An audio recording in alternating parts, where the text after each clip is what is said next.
শুভ সন্ধ্যা বন্ধুরা। আজ হলো 16 জুন মঙ্গলবার। আজকের সন্ধ্যার বিশেষ বিশেষ খবর হলো ফি ফেরত দেওয়া হবে নিট পরীক্ষার্থীদের অ্যাকাউন্টে, ঘোষণা এনটিএর। বদরপুর পৌরসভাকে সিদ্ধেশ্বর ধাম নামকরণের বিশেষ ডিপিআর অনুমোদন।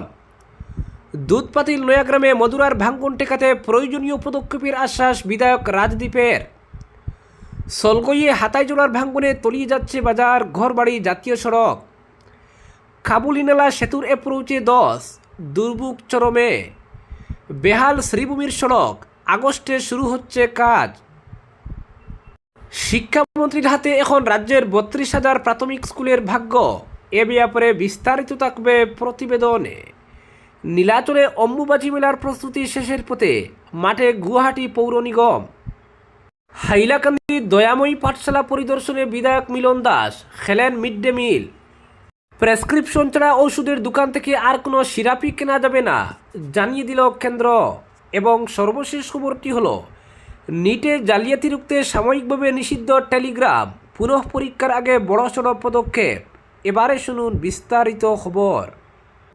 নিট ইউজি 2026 পরীক্ষার্থীদের জন্য গুরুত্বপূর্ণ ঘোষণা করল ন্যাশনাল টেস্টিং এজেন্সি বা এনটিএ। পরীক্ষার আবেদন ফি ফেরত সংক্রান্ত প্রক্রিয়া নিয়ে সংস্থা জানালো, যে সমস্ত পরীক্ষার্থী ফেরতের জন্য যোগ্য বলে বিবেচিত হবেন তাদের অর্থ সরাসরি পরীক্ষার সরকারি পোর্টালে জমা দেওয়া এবং যাচাইকৃত ব্যাংক অ্যাকাউন্টে পাঠানো হবে। সাম্প্রতিক সময়ে নিট পরীক্ষার্থীদের লক্ষ্য করে একাধিক সাইবার প্রতারণার অভিযোগ সামনে আসার পরই এই বিষয়টি স্পষ্ট করল এনটিএ। সংস্থার বক্তব্য, সঠিক ও যাচাইকৃত ব্যাংক সংক্রান্ত তথ্য জমা থাকলে ফি ফেরতের ক্ষেত্রে কোনো ধরনের বিলম্ব বা জটিলতা তৈরি হবে না। সোশ্যাল মিডিয়া প্ল্যাটফর্ম এক্সে প্রকাশিত এক বার্তায় এনটিএ জানিয়েছে, সব পরীক্ষার্থীকে নিজেদের ব্যাংক অ্যাকাউন্টের তথ্য ভালোভাবে যাচাই করে আপডেট রাখার পরামর্শ দেওয়া হয়েছে। ও ভুল তথ্য জমা থাকলে ফি ফেরতের প্রক্রিয়া বিলম্বিত হতে পারে। এছাড়াও যারা আবেদন করার সময় ভুল ব্যাংক তথ্য দিয়েছেন বা কোনো কারণে তথ্য আপডেট করতে পারেননি, তাদের জন্য স্বস্তির খবর দিয়েছে সংস্থা।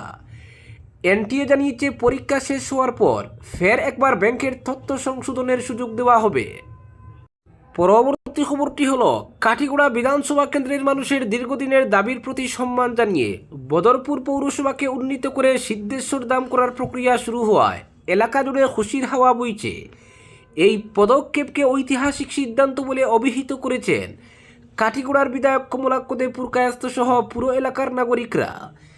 জানা গেছে, সিদ্ধেশ্বর ধাম পুর বোর্ড গঠন এবং বদরপুর শহরের উন্নয়নের লক্ষ্যে বিশেষ ডিপিআর প্রস্তুতির প্রস্তাব অনুমোদন করা হয়েছে। এজন্য দ্রুত প্রয়োজনীয় পদক্ষেপ গ্রহণের জন্য মুখ্যমন্ত্রী ডক্টর হিমন্ত বিশ্ব শর্মাকে ধন্যবাদ জানিয়েছেন কাঠিগড়ার বিধায়ক কমলাক্ষ দে পুরকায়স্থ। স্থানীয়দের মতে এই সিদ্ধান্তের ফলে বদরপুর শহরের উন্নয়নের গতি ত্বরান্বিত হবে। উন্নত সড়ক যোগাযোগ ব্যবস্থা, আধুনিক ড্রেনেজ, পরিচ্ছন্নতা, বিশুদ্ধ পানীয় জল, স্ট্রিট লাইট, বাণিজ্যিক সম্প্রসারণ এবং কর্মসংস্থানের সুযোগ বৃদ্ধি পাওয়ার সম্ভাবনা রয়েছে। এছাড়াও সিদ্ধেশ্বর ধামের ঐতিহাসিক সাংস্কৃতিক গুরুত্ব আরও সুদৃঢ়ভাবে প্রতিষ্ঠিত হবে বলেও মত প্রকাশ করেন বিশিষ্টজনেরা। এলাকাবাসীর বক্তব্য, মুখ্যমন্ত্রী ডক্টর হিমন্ত বিশ্ব শর্মার দূরদর্শী নেতৃত্ব এবং উন্নয়নমুখী পরিকল্পনার ফলেই কাঠিগড়া আজ এক নতুন সম্ভাবনার দ্বারপ্রান্তে এসে দাঁড়িয়েছে। 5 গ্রাম বদরপুর মণ্ডল বিজেপির সভাপতি মিঠুন শুক্লবৈদ্য, সাধারণ সম্পাদক আশিস দাস, বিকি কর্মকার প্রমুখ স্থানীয় বিধায়ক কমলাক্ষ দে পুরকায়স্থের প্রশংসা করেন। তারা বলেন, বিধায়কের তৎপরতায় বদরপুর পুর বোর্ডকে সিদ্ধেশ্বর ধাম করার কৃতিত্ব বিধায়ক কমলাক্ষ দে পুরকায়স্থের। এটা শুধু নাম পরিবর্তন নয়, বরং সমগ্র অঞ্চলের ঐতিহ্য উন্নয়ন অক্ষুণ্ণ রাখবে। পরবর্তী খবরটি হলো দুধপাতিল নয়াগ্রামে মধুরা নদীর ভাঙ্গন এলাকা পরিদর্শন করলেন স্থানীয় উদারবন্দের বিধায়ক রাজদীপ গোয়ালা। স্থানীয়দের আবেদনে সাড়া দিয়ে নয়াগ্রামের নদী ভাঙ্গন খতিয়ে দেখে প্রয়োজনীয় পদক্ষেপ নেওয়ার আশ্বাস দেন বিধায়ক রাজদীপ গোয়ালা। শিলচর পুর কর্পোরেশনের 1 নং ওয়ার্ডের দুধপাতিল নয়াগ্রামে মধুরা নদীর ভাঙ্গনে গ্রামের একমাত্র রাস্তা সহ বেশ কয়েকটি ঘরবাড়ি নদীগর্ভে তলিয়ে যাওয়ার উপক্রম। বিগত কয়েক বছর থেকেই নদী ভাঙ্গনে বেশ কয়েকটি ঘরবাড়ি ইতিমধ্যে নদীগর্ভে তলিয়ে গেছে। ব্যাপক ক্ষয়ক্ষতির মুখে পড়েছেন এলাকাবাসী। বার কয়েক জনপ্রতিনিধিদের দ্বারস্থ হয়ে কোনো লাভ হয়নি। অবশেষে স্থানীয়রা উদারবন্দের বিধায়ক রাজদীপ গোয়ালার দৃষ্টি আকর্ষণ করেন। বিধায়ক রাজদীপ গোলা খবর পেয়ে নয়াগ্রামের নদী ভাঙ্গন পরিদর্শন করেন। বিধায়ক নদী ভাঙ্গন পরিদর্শন করে স্থানীয়দের সঙ্গে কথা বলেন এবং ক্ষয়ক্ষতির খোঁজ নেন। বিধায়ক রাজদীপ গোলা জল সম্পদ বিভাগের বাস্তুকার সহ অন্যদের সঙ্গে আলোচনা করে নদী ভাঙ্গন টেকাতে প্রয়োজনীয় পদক্ষেপ নেওয়া হবে বলে স্থানীয়দের আশ্বাস দেন। বিধায়কের দিন গ্রামের একমাত্র রাস্তাটি কর্দমাক্ত অবস্থা দেখে এটি শীঘ্রই সংস্কার করা হবে বলেও স্থানীয়দের জানান। পরবর্তী খবরটি হলো, বেহাল থেকে বেহাল অবস্থা হয়েছে শ্রীভূমি শহরের। পেট্রোল পাম্পের সামনে থেকে শহর হয়ে পুরো সুতারকান্দি পর্যন্ত ভয়ঙ্কর পরিস্থিতির সৃষ্টি হয়েছে। সড়কের এই দুরবস্থা থাকলেও কাজ শুরু হতে আরও 2 মাসের মতো সময় ব্যয় হবে। বিভাগীয় দফতর কাজের টেন্ডার ডাকবে বলে জানিয়েছেন বিধায়ক জাকারিয়া আহমেদ পান্না। অন্যদিকে আগস্ট মাস নাগাদ কাজ শুরু হবে বলে জানিয়েছেন মিশন রঞ্জন দাস।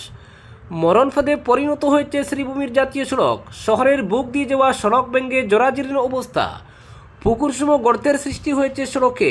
শুধু শহর নয়, পুরো সুতারকান্দি আন্তর্জাতিক বর্ডার পর্যন্ত ভেঙে চৌচির হয়ে রয়েছে জাতীয় সড়ক। এর মধ্যে জমে রয়েছে বৃষ্টির জল, সঙ্গে কর্দমাক্ত সড়ক। কার্যত প্রাণ হাতে নিয়ে চলাফেরা করছেন শ্রীভূমিবাসী। মুমূর্ষ রোগীদের হাসপাতালে নিতে গিয়ে হিমশিম খাচ্ছেন তাদের নিকটাত্মীয়রা। সুতারকান্দি বর্ডারের সামনের এলাকা সহ ফকিরবাজার এলাকার সড়ক ভয়ঙ্কর অবস্থায় রয়েছে। প্রায় হাঁটুসম গর্তের সৃষ্টি হয়েছে ওই এলাকাগুলোতে। আন্তর্জাতিক সীমান্ত সংযোগকারী সড়কের বেহাল অবস্থা থাকলেও মন্তর গতিতে চলছে সংস্কারের নানা প্রক্রিয়া। এর কদিন পর প্রায় 53 কোটি টাকা মঞ্জুর করে কেন্দ্র সরকার, কিন্তু এর এক পক্ষকাল পেরিয়ে গেলেও কাজ শুরু হওয়ার আপাতত কোনো লক্ষণই দেখা যাচ্ছে না। এ নিয়ে জাকারিয়া আহমেদ পান্নার সঙ্গে যোগাযোগ করলে তিনি বলেন, আজ বিভাগীয় দফতরের তরফে কাজের টেন্ডার ডাকার কথা রয়েছে। টেন্ডার ডাকবে NHIDCL। পেট্রোল পাম্প থেকে শহরের 5 কিলোমিটার পর্যন্ত সড়ক সিসি ঢালাই দিয়ে হবে, আর বাকি জায়গায় কার্পেটিং হবে। এছাড়া 4.5 কিলোমিটারের মতো এলাকা জুড়ে ড্রেন নির্মাণ হবে। তাছাড়া 10টি কালভার্টও নির্মাণ করা হবে। তবে জেলা সদরের সড়কের এই দুরবস্থা থাকলেও মন্তর গতিতে কাজ শুরুর প্রক্রিয়া চলছে। আগামী 1.5-2 মাসের আগে কাজ শুরু হওয়ার সম্ভাবনা নেই বলে মন্তব্য করেন জাকারিয়া আহমেদ পান্না। পরবর্তী খবরটি হলো, শিক্ষামন্ত্রীর হাতে এখন রাজ্যের 32,000 প্রাথমিক স্কুলের ভাগ্য। কম ছাত্রছাত্রী রয়েছে এমন প্রাথমিক বিদ্যালয়ের সংখ্যা রাজ্যে 32,000 রয়েছে। সব তো আর বন্ধ করার কথা বলা হয়নি। সরকার সবকটি বিদ্যালয়ের অবস্থান পরীক্ষা করার কাজই শুরু করেছে। 30 টনেরও কম ছাত্রছাত্রী রয়েছে রাজ্যের, এবং হাজারো প্রাথমিক বিদ্যালয়কে শিক্ষা বিভাগ ফের একীকরণের উদ্যোগ নিয়েছে। এই প্রেক্ষিতে শিক্ষামন্ত্রী ডক্টর রনোজ পেগুর এই প্রতিক্রিয়া সামনে আসে। ডক্টর রনোজ পেগু সংবাদ মাধ্যমকে বলেছেন, সব প্রাথমিক বিদ্যালয়কে বন্ধ করার কথা বলেনি সরকার। বলা হয়েছে রাজ্যে 30 টনের কম ছাত্রছাত্রী রয়েছে এমন বিদ্যালয়ের সংখ্যা প্রায় 32,000। সরকার বিদ্যালয়গুলোর অবস্থান পরীক্ষা করার কাজ শুরু করেছে। 32,000 প্রাথমিক বিদ্যালয়কেই বন্ধ করে দেওয়া হবে এমন নয়। এই উদ্যোগ নেওয়ার পেছনের কারণও ব্যাখ্যা করেন ডক্টর পেগু। তিনি বলেছেন, কেন ওইসব বিদ্যালয়ে ছাত্রছাত্রীর সংখ্যা কম তার কারণ খুঁজে দেখা। তাছাড়া যদি বিদ্যালয় একীকরণের কাজ শুরু হয় তাহলে নিশ্চিতভাবেই কাছে পিঠে রয়েছে এমন 2টি বিদ্যালয়কেই একীকরণ করা হবে। তবে কিছু প্রত্যন্ত অঞ্চলও রয়েছে যেখানে যাতায়াতের অসুবিধে রয়েছে। এমন কোনো বিদ্যালয়ে হয়তো ছাত্রছাত্রীর সংখ্যা 15 জনও থাকতে পারে। সেক্ষেত্রে সরকার হয়তো ওইসব বিদ্যালয়কে একীকরণ করবে না, ওইসব বিদ্যালয় চালু রাখতে প্রয়াস চালিয়ে যাওয়া হবে। কারণ ওই এলাকাগুলো দুর্গম প্রত্যন্ত, জনবসতিও খুব কম রয়েছে ওইসব এলাকায়। সে কারণে হয়তো প্রয়োজনের তুলনায় ওইসব বিদ্যালয়ে ছাত্রছাত্রী কম রয়েছে।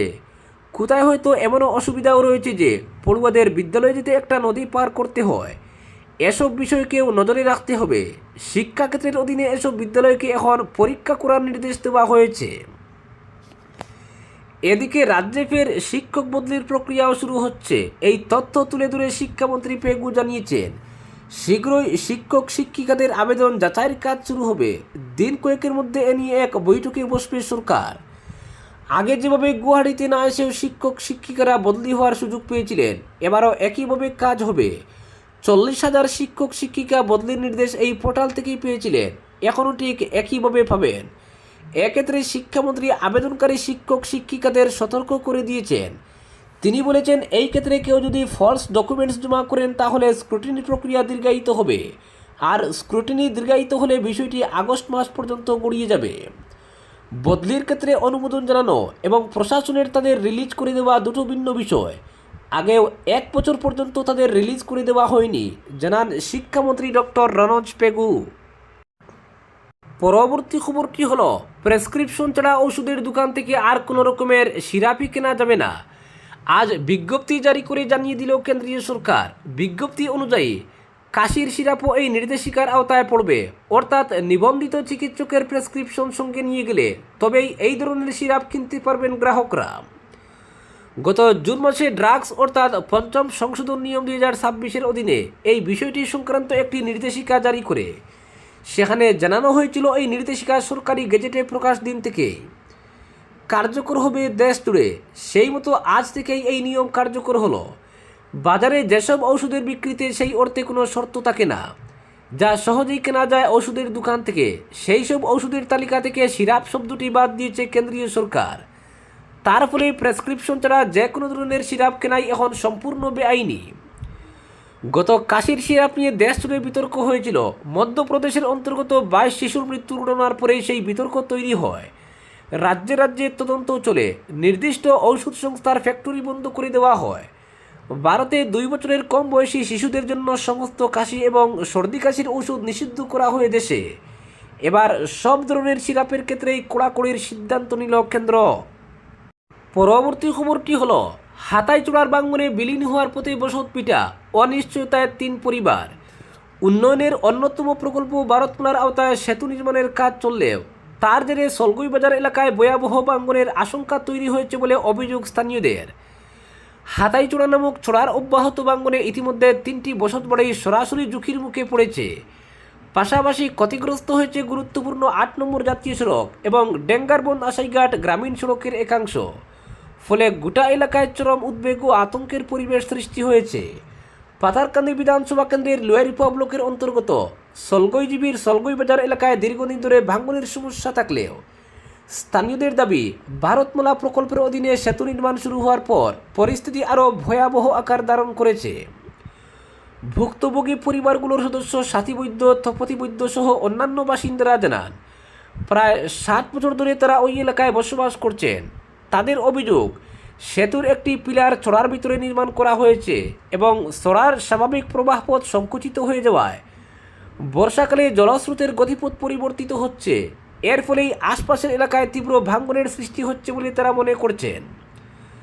স্থানীয়দের বক্তব্য অনুযায়ী সেতু নির্মাণের পর থেকেই ভাঙনের মাত্রা উল্লেখযোগ্যভাবে বৃদ্ধি পেয়েছে। ইতিমধ্যে জাতীয় সড়ক ও গ্রামীণ সড়কের অংশবিশেষ ধসে পড়েছে। নিজেদের বসতভিটা রক্ষার জন্য বাসিন্দারা বাঁশের গড় নির্মাণ করলেও প্রবল স্রোতের মুখে তা টেকেনি। একের পর এক গাছপালা, বাঁশঝাড় ও আবাদি জমি ছড়ার গর্ভে বিলীন হয়ে যাচ্ছে।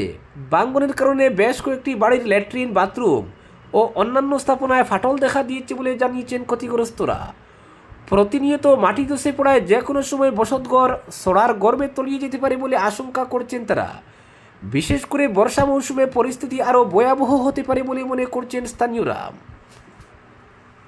পরবর্তী খবরটি হলো, নিটে জালিয়াতি রুখতে সাময়িকভাবে নিষিদ্ধ টেলিগ্রাম, পুনঃ পরীক্ষার আগে বড়সড় পদক্ষেপ। আগামী 21 জুনের নিট ইউজি পুনঃ পরীক্ষার ঠিক আগে বড়সড় পদক্ষেপ করল প্রশাসন। প্রশ্নপত্র ফাঁসের ভুয়ো দাবি ও দেশ জুড়ে জালিয়াতি রুখতে জনপ্রিয় মেসেজিং অ্যাপ টেলিগ্রামের ব্যবহারে সাময়িক নিষেধাজ্ঞা জারি করার সিদ্ধান্ত নেওয়া হয়েছে। আগামী 22 জুন পর্যন্ত ভারতে এই তথ্য পরিষেবাটি সীমিত থাকবে। পরীক্ষা শেষ না হওয়া পর্যন্ত কোনোভাবেই যাতে কোনো অবাঞ্ছিত বিভ্রান্তি বা গুজব না ছড়ায় তা নিশ্চিত করতেই প্রশাসনের এই কড়া পদক্ষেপ। পরীক্ষার স্বচ্ছতা ও কঠোর নিরাপত্তা বজায় রাখতে জাতীয় পরীক্ষা নিয়ামক সংস্থা বা এনটিএ ইতিমধ্যেই একটি অত্যন্ত কড়া বার্তা দিয়েছে। রবিবার সামাজিক এক্স হ্যান্ডেলে সতর্কবার্তা জারি করে তারা স্পষ্টভাবে জানিয়ে দিয়েছে যে পরীক্ষার আগে প্রশ্নপত্র ফাঁসের কোনো বাস্তব সুযোগই নেই। সমস্ত পরীক্ষার্থী ও তাদের অভিভাবকদের কোনো ধরনের মিথ্যা গুজবে কান না দেওয়ার জন্য বিশেষভাবে অনুরোধ করা হয়েছে এই বিজ্ঞপ্তিতে। বেশ কিছুদিন ধরেই টেলিগ্রামের একাধিক চ্যানেলে পরীক্ষার প্রশ্ন পাইয়ে দেওয়ার নামে লক্ষ লক্ষ টাকা হাতছি নেওয়ার একটি সংঘবদ্ধ জালিয়াতি চক্র সক্রিয় হয়ে উঠেছিল। এনটিএর নজরদারিতে এমন বেশ কিছু সন্দেহজনক চ্যানেলের সন্ধান মেলে। বিশেষভাবে চিহ্নিত paper leak NEET, re NEET 2026, private mafia এবং রিনিট মাফিয়ার মতো গ্রুপগুলি সামাজিক মাধ্যমে সক্রিয় থেকে পরীক্ষার্থীদের বিভ্রান্ত করার চেষ্টা করেছিল। তদন্তকারী গোয়েন্দা সূত্রে পাওয়া তথ্যে জানা গেছে, এই প্রতারক চক্রগুলি শুধু যে সমাজ মাধ্যমে প্রশ্ন ফাঁসের অসত্য দাবি চড়াচ্ছিল তা নয়, প্রশ্নপত্রের গোপন প্রতিলিপি দেওয়ার প্রতিশ্রুতি মেটাতে কয়েক হাজার থেকে শুরু করে লক্ষাধিক টাকা পর্যন্ত হাতি নেওয়ার ফাঁদ পেতেছিল। এনটিএ ফের স্পষ্ট করে দিয়েছে যে কঠোর সরকারি সুরক্ষা বলয়ের বাইরে এই ধরনের কোনো প্রশ্নপত্র আসার কোনো অবকাশ নেই এবং এইসব দাবি সম্পূর্ণ জালিয়াতি। তবে তথ্য প্রযুক্তি বিষয়ের বিশেষজ্ঞরা মনে করছেন যে নিছক মিথ্যা দাবি করাই নয়, বরং টেলিগ্রামের একটি বিশেষ কারিগরি বৈশিষ্ট্যের সুবিধা নিয়ে এই অপরাধীরা বিশ্বাসযোগ্যতা অর্জনের চেষ্টা করছিল। টেলিগ্রামে এডিট অপশনের অপব্যবহার করেই এই পুরো প্রতারণার খেলা সাজানো হয়েছিল। এর মাধ্যমে আগে পাঠানো বার্তাগুলি পরবর্তীকালে পরিবর্তন করে নিয়ে শিক্ষার্থীদের বিভ্রান্ত করা অত্যন্ত সহজ হচ্ছিল, যা পরে প্রশাসনের নজরে আসে। জালিয়াতির এই অভিনব কৌশলটির বিশদ ব্যাখ্যা দিয়েছে জাতীয় পরীক্ষা নিয়ামক সংস্থা। প্রতারকরা পরীক্ষা শুরুর বেশ কয়েক ঘন্টা বা দিন আগে একটি সাধারণ শুভেচ্ছা বার্তা বা ফাঁকা ফাইল গ্রুপে পোস্ট করে রাখত।